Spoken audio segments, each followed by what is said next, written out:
Il y a, dans une ville du nord-est de l'Iran, à Nishapur, vers 1150, un homme qui broie des herbes derrière un comptoir. Il pèse des poudres, mélange des résines, prépare des onguents. Les malades viennent à lui par dizaines, parfois par centaines. Ils repartent soulagés. L'homme s'appelle Farid al-Din Attar. Attar, en persan, veut dire le parfumeur. C'est le nom de son métier. Et c'est aussi, sans qu'il sache encore, le nom de sa destinée. Car la nuit venue, lorsque la boutique se tait, lorsque les derniers clients sont partis, cet homme s'assoit dans le silence et il écrit. Ce qu'il écrit n'est pas un traité, ce n'est pas un poème. C'est un livre qui ressemble à un jardin où l'on rentre pour ne plus être le même en sortant. Il s'appelle le Mémorial des Saints et il deviendra l'un des textes les plus bouleversants de la littérature spirituelle universelle. Attar lui-même nous dit pourquoi il l'a composé. Écoutez cette phrase, elle contient tout.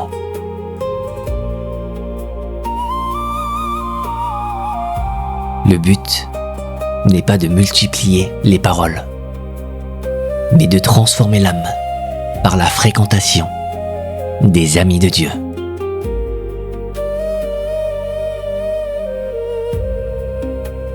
Il ne s'agit pas de savoir, il s'agit d'être changé.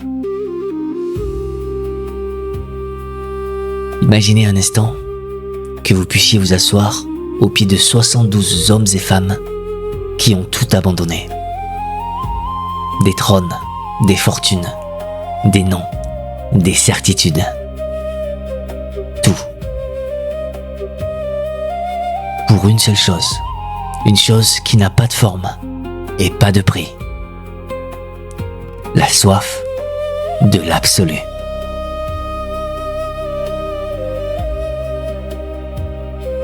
Ce livre est exactement cette invitation. Il vous fait entrer dans une pièce où ces êtres vous attendent depuis 8 siècles. Et c'est le voyage que je vous propose aujourd'hui, en 4 étapes.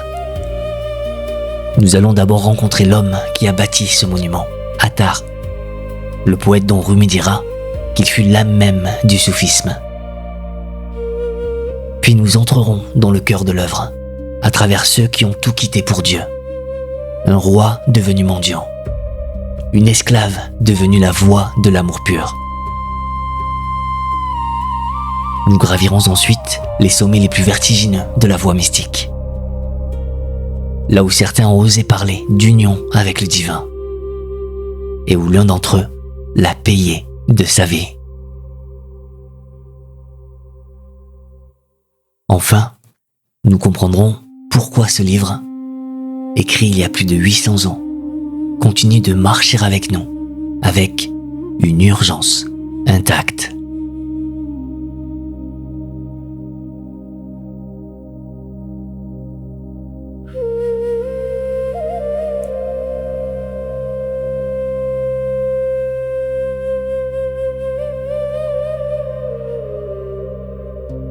Qui est cet homme, Attar? Il naît vers 1145 dans cette ville de Nishapur, qui est alors l'un des joyaux intellectuels du monde persan. La même ville où, quelques décennies plus tôt, le grand Omar Khayyam regardait les étoiles et méditait sur la brièveté de la vie. Le père d'Attar est un commerçant prospère. Il possède plusieurs boutiques de drogue, d'épices et de parfums. Le fils hérite du commerce et de la vocation. On dit qu'il recevait jusqu'à 500 patients par jour. Il ausculte, il prescrit, il prépare les remèdes de ses propres mains. C'est un homme concret, ancré dans la matière, dans les corps, dans l'odeur du camphre et la texture des plantes séchées. Mais derrière l'apothicaire, il y a un pèlerin. Attar voyage. Il se rend en Égypte, en Syrie, à la Mecque, peut-être en Inde. Et partout où il passe, il fait la même chose. Il écoute. Il recueille les paroles, les anecdotes, les vies des grands spirituels de l'islam, comme d'autres récoltent des herbes médicinales au bord des chemins. Il ramène tout cela à Nishapur, dans le silence de ses nuits, et il compose. Ce qu'il compose, c'est le Mémorial des Saints, un titre sobre pour un livre immense. 72 biographies de saints soufis. Depuis Jafar al-Sadiq, le sage du 8e siècle, jusqu'à Mansour al-Hallaj, le martyr du 10e siècle. Mais ne vous y trompez pas, ce n'est pas un dictionnaire des vies pieuses. C'est un texte incandescent, tissé de paroles fulgurantes, d'anecdotes qui ressemblent à des paraboles, de miracles qui sont autant de métaphores. Attar ne documente pas la sainteté, il la transmet. Chaque chapitre est une braise qu'il dépose dans la paume du lecteur. Et ce qui relie toutes ces vies, c'est un seul mot. Un mot arabe que l'on pourrait traduire par désir essentiel. Shawk. Non pas le désir qui veut posséder, mais celui qui veut rejoindre. Une soif qui ne trouve sa source dans aucun objet du monde. Chaque saint présenté dans ce livre, qu'il soit roi ou mendiant, homme ou femme, savant ou illettré, est habité par cette même soif. Et c'est elle qui les met en marche. Attar le dit avec une lucidité qui ressemble à de la tendresse. Il est autant de chemins qu'il est de pèlerins. Chacun ne peut percevoir qu'un reflet de la vérité suprême.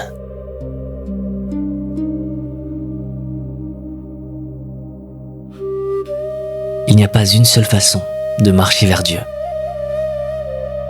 Il y en a autant que de cœurs qui battent. Et c'est peut-être la première leçon de ce livre, la plus discrète et la plus vaste. Chacun de nous porte en lui son propre sentier. Personne ne peut le marcher à notre place. Personne ne peut nous en dispenser.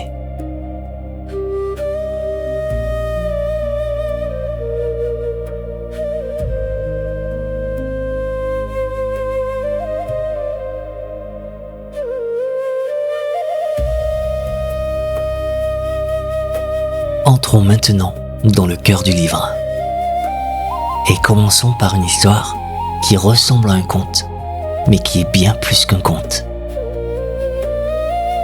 Ibrahim ibn Adam est souverain de Balkh, une ville puissante et prospère. Il a tout ce qu'un homme peut désirer: le pouvoir, la richesse, les honneurs, les palais.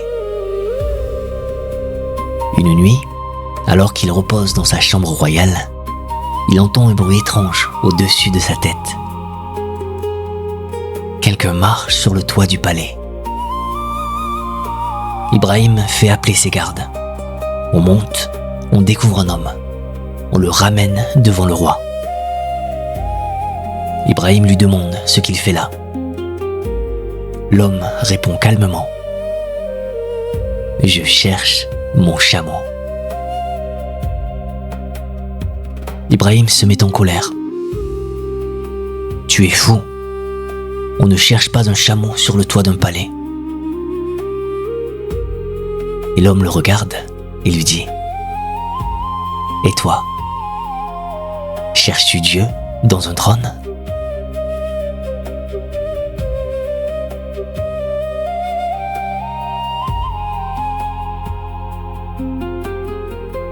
Cette nuit-là, Ibrahim descend de son trône. Il ôte ses vêtements royaux. Il quitte ses palais, ses jardins, ses serviteurs. Il marche dans le désert. Il ne reviendra jamais.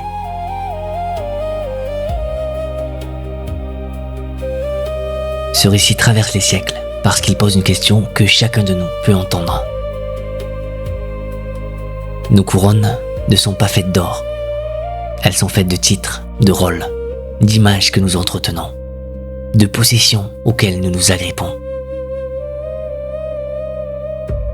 Et la question de l'homme sur le toit est toujours la même.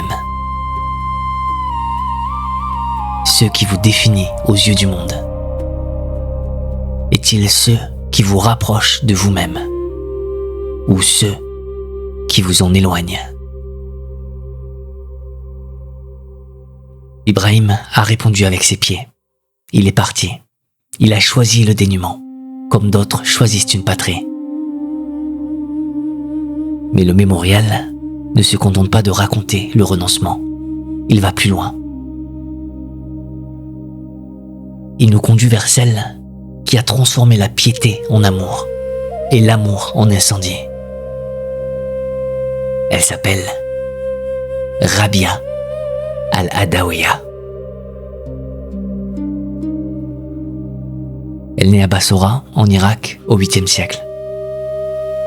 4e fille d'une famille si pauvre que, selon la légende, il n'y avait pas un bout d'étoffe pour couvrir l'enfant à la naissance. Orpheline très jeune, elle est capturée et vendue comme esclave. Puis un jour, son maître aperçoit un halo de lumière autour d'elle pendant qu'elle prie. Il comprend. Il l'a franchit. Et Rabia, libre, se consacre tout entière à une seule chose : l'amour de Dieu. Pas n'importe quel amour. Un amour si pur qu'il refuse toute contrepartie. On raconte qu'un jour, on l'a vu courir dans les rues de Bassora, une torche dans une main, un seau d'eau dans l'autre. Les gens l'arrêtèrent. « Que fais-tu » Elle répondit qu'elle voulait brûler le paradis et éteindre l'enfer pour que plus personne n'adore Dieu par intérêt. Plus de récompense, plus de punition, juste l'amour nu, sans filet.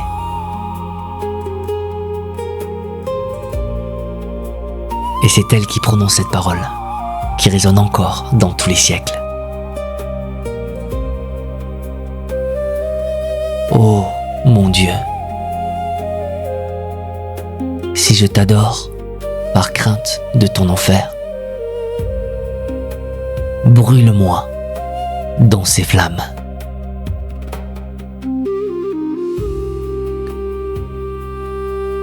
Mesurez ce que cela signifie. Une ancienne esclave, une femme sans pouvoir, ni richesse, ni statut, se tient debout au milieu du monde et dit : l'amour véritable ne demande rien, pas même le salut.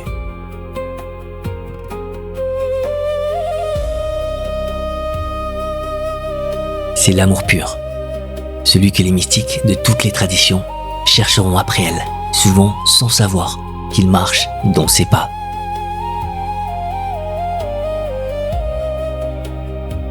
Et il y a, dans ce même livre, un homme qui incarne l'autre versant de la sainteté. Il s'appelle Hassan al-Basri. Là où Rabia brûle d'audace, Hassan tremble de respect. Sa piété est faite de crainte révérentielle. Cette crainte qui n'est pas de la peur, mais la conscience aiguë de sa propre fragilité devant l'immensité de Dieu. Il priait ainsi.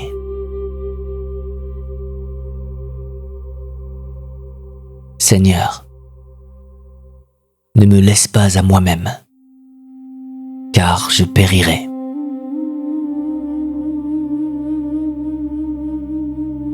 Et c'est là toute la richesse du mémorial. La sainteté n'a pas un seul visage. Elle peut être audace brûlante ou humilité tremblante. La torche de Rabia et les larmes d'Hassan éclairent le même chemin, mais depuis deux rives différentes. Maintenant, montons encore d'un degré, vers ceux qui ont osé parler de l'union avec Dieu, et vers celui qui l'a payé de sa vie.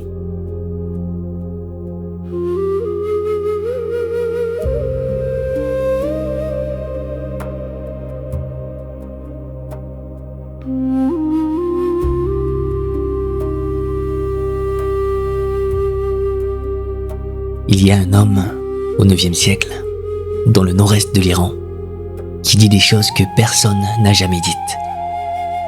Il s'appelle Bayazid Bastami. Et ce qu'il vit, dans les profondeurs de sa prière, dépasse tout ce que les mots peuvent contenir. Un jour, il dit ceci. Je suis sorti de Bayazid, comme le serpent sort de sa peau. Puis j'ai regardé, et j'ai vu que l'amant, l'aimer et l'amour ne font qu'un.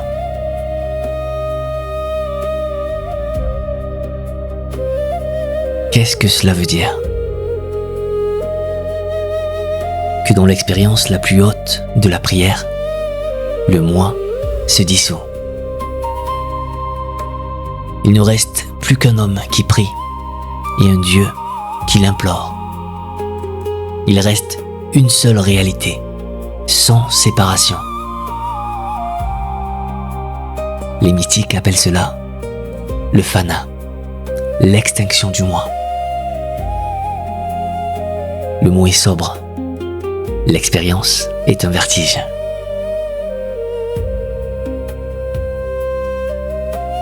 Mais tout vertige appelle un garde-fou. Et dans le mémorial, ce garde-fou porte un nom. Il s'appelle Junaïd de Bagdad. Surnommé le sultan des soufis, Junaïd est le maître de la sobriété. Il ne nie pas l'extase, il ne la condamne pas. Mais il dit que le mystique, après avoir touché le sommet, doit redescendre parmi les hommes et y vivre avec droiture. L'union à Dieu ne dispense pas de la justice entre les hommes. Il dit cette phrase que je voudrais que vous gardiez. Le soufisme est une guerre où il n'y a pas de paix.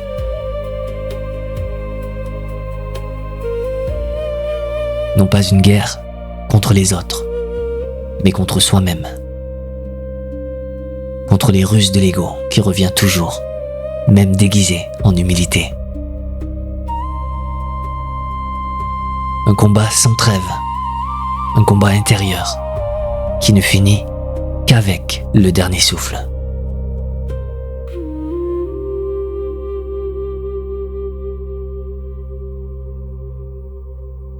Et puis, il y a Al-Hallaj, Mansour Al-Hallaj, le quart d'heure de laine devenu mystique.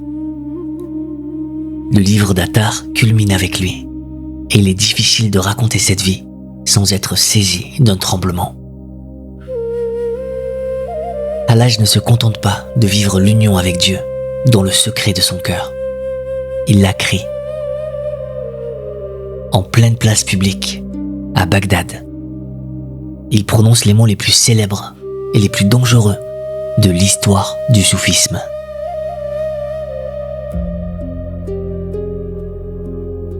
Ana al-Haq. Je suis la vérité. C'est-à-dire, je suis Dieu.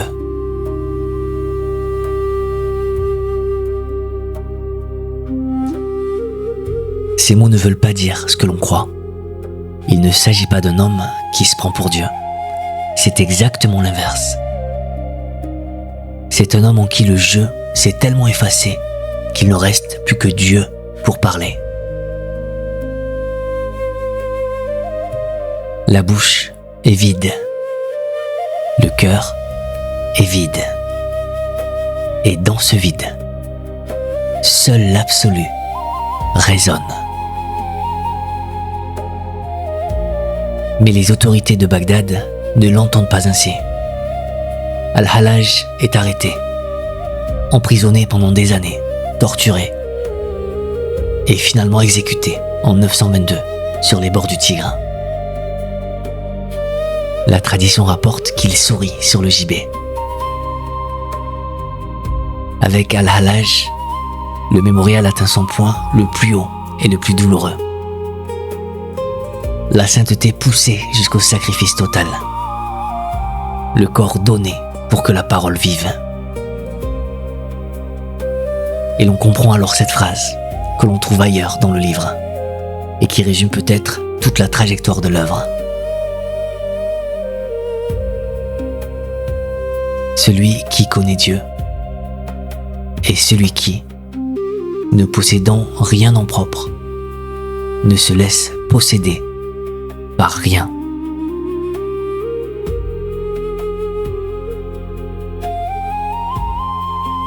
Du trône abandonné d'Ibrahim au gibet d'Al-Hallaj, c'est le même mouvement. Un dépouillement si radical qu'il n'en reste plus rien. Et que, dans ce rien, quelque chose d'immense apparaît.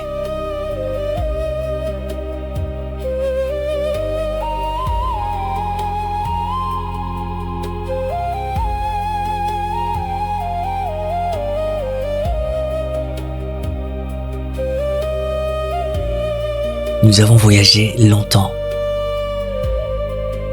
Depuis les shops d'un parfumeur de Nishapur jusqu'au sommet les plus abrupts de l'expérience intérieure.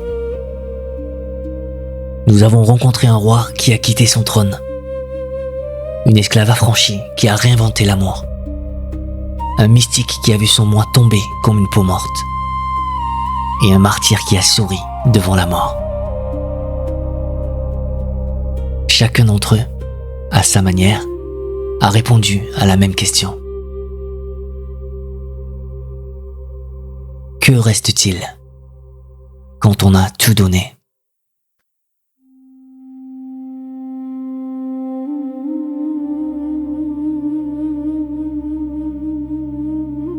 Ce livre a changé le cours de la littérature et de la spiritualité. Un jour, dans cette même ville de Nishapur, un vieil homme a rencontré un adolescent. Le vieil homme, c'était Attar.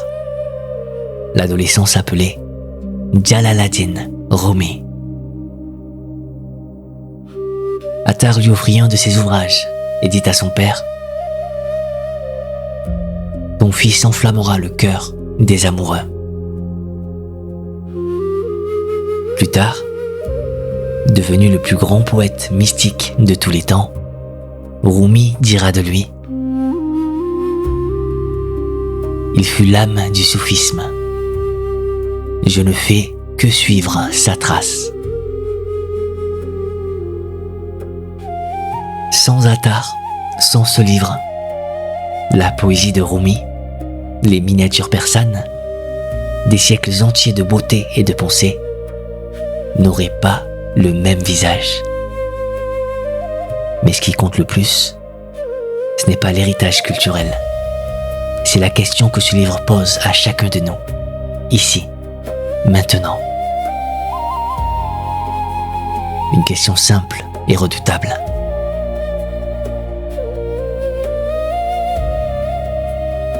Quelle est votre soif ?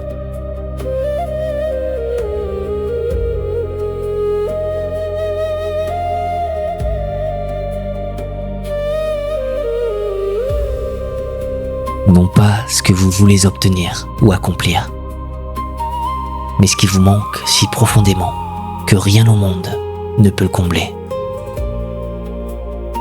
Le Mémorial des Saints suggère que cette soif n'est pas une faiblesse, c'est une porte.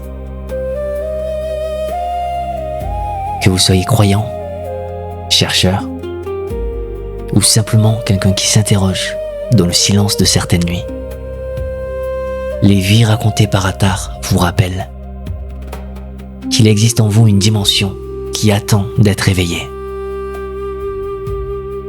Et que le premier pas sur ce chemin, c'est d'oser la reconnaître.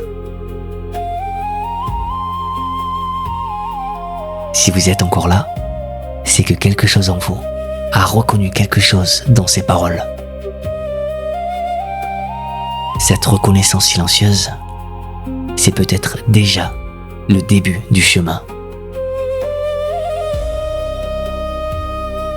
Attar écrivait pour ceux qui viendraient après lui, sans les connaître, avec la confiance que les mots justes finissent toujours par trouver les cœurs qui les attendent. Aujourd'hui, 8 siècles plus tard, ces mots vous ont trouvé.